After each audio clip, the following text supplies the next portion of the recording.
আম্মা জান চোখের মনি। দর্শক নন্দিত বহু সিনেমার অভিনেত্রী শবনমের জন্মদিন ১৭ আগস্ট, যাকে দর্শকের বিরাট অংশ মনে রেখেছেন আম্মা জান হিসেবে। ২০২৬ সালের ১৭ আগস্ট তিনি জীবনের ৮০ বছর পূর্ণ করলেন। ১৯৪৬ সালে ঢাকার নবাবপুরে জন্মগ্রহণ করেছিলেন শবনম। যদিও তার আসল নাম ঝর্ণা বসাক, ছোটবেলায় তিনি ছিলেন টমবয় স্বভাবের। খেলাধুলায় মেতে থাকতেন ভাই বোনদের সঙ্গে। কখনো চিন্তাও করেননি তিনি সিনেমার অভিনেত্রী হবেন।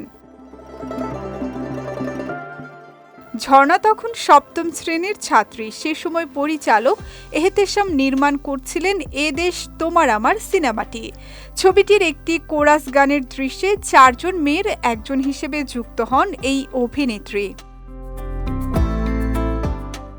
এরপর রাজধানীর বুকে সিনেমায় একটি গানের দৃশ্যে অভিনয় করে নজর কাড়েন ঝর্ণা।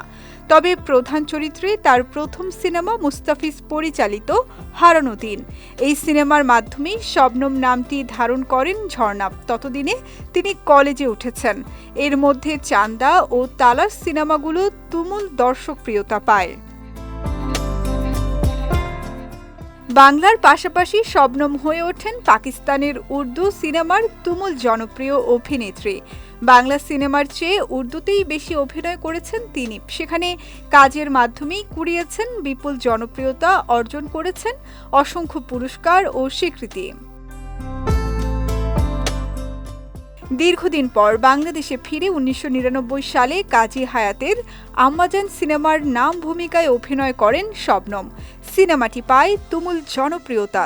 তবে এরপর আর তাকে নতুন কোনো বড় পর্দার সিনেমায় দেখা যায়নি। অভিনয়ের জন্য পাকিস্তানের ঐতিহ্যবাহী নিগার পুরস্কার অর্জন করেছেন ১২ বার।